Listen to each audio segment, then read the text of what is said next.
శివసత్తుల పూనకాలు, పొర్లు దండాలు, బెల్లం గుమగుమలు, బంగారం మొక్కులు, ఇలా గిరిజన సంస్కృతి సంప్రదాయాలకు అద్దం పట్టే వనదేవతల పండగే మేడారం సమ్మక్క సారలమ్మ జాతర.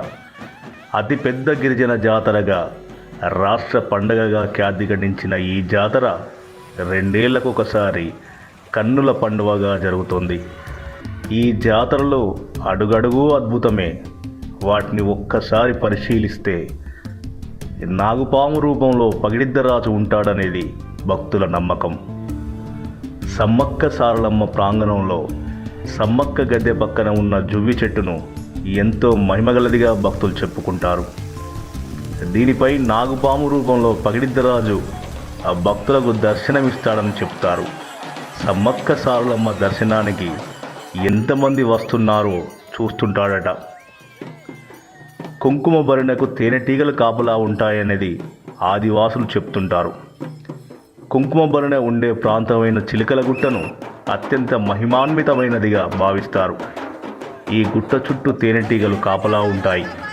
ఆ ప్రదేశంలో ఎవరైనా చిన్న తప్పు చేస్తే తేనెటీగలు వెంటబడి తరుముతాయనేది ఆదివాసీల విశ్వాసం. ఈ నీరు తాగితే సమస్త రోగాలు మాయమవుతాయట. చిలకలగుట్టపై నుంచి 2 సన్నని జలధారలు నిరంతరాయంగా ప్రవహిస్తుంటాయి. వీటిని సమ్మక్క సారలమ్మ జలధారలుగా చెప్తారు. ఈ నీటిని తాగితే రోగాలు నయమవుతాయనేది భక్తుల విశ్వాసం.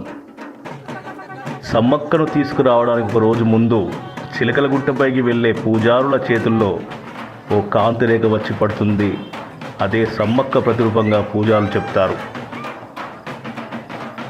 జాతర 2వ రోజు నెమరినార చెట్టుపై నాగుపాము వస్తుందని ఆదివాసులు చెప్తారు. ఈ చెట్టు బెరడు తీసుకొని వాటి పొడి పిల్లలకు పాలలో వేసి తాగిస్తే ఆరోగ్యంగా ఉంటారనే నమ్మకంతో ఆ భక్తులంతా ఆ చెట్టు బెరడు తీసుకెళ్లేవారు. ఆ భారీ వృక్షం క్రమంగా ఎండిపోవడంతో ప్రస్తుతం తిరిగి మరో చెట్టును చుట్టూ ఫెన్సింగ్ వేసి జాగ్రత్తగా పెంచుతున్నారు. జాతరలో అత్యంత ముఖ్యమైనది 3వ రోజే. ఈ ఒక్కరోజే దాదాపు 50 లక్షల మంది భక్తులకు పైగా అమ్మవార్లను దర్శించుకుంటారు. మొక్కుబడులు, ఎదురుకోళ్ళు, పొర్లు దండాలు, జంతు బలులు, శివసత్తుల పూనకాలతో ఆ ప్రదేశం మొత్తం హోరెత్తిపోతుంది. తమ కష్ట నష్టాలు తీర్చి సుఖ సంతోషాలు ప్రసాదించాలంటూ వనదేవతలను తమ శక్తి కొలది పూజిస్తారు భక్తులు. మేడారం మహాజాతరలో నెలలు నిండిన గర్భిణీలు అమ్మవారిని దర్శించుకుంటారు. భక్తిభావంతో కొందరు మేడారంలోనే ప్రసవం కావాలని కోరుకుంటారు.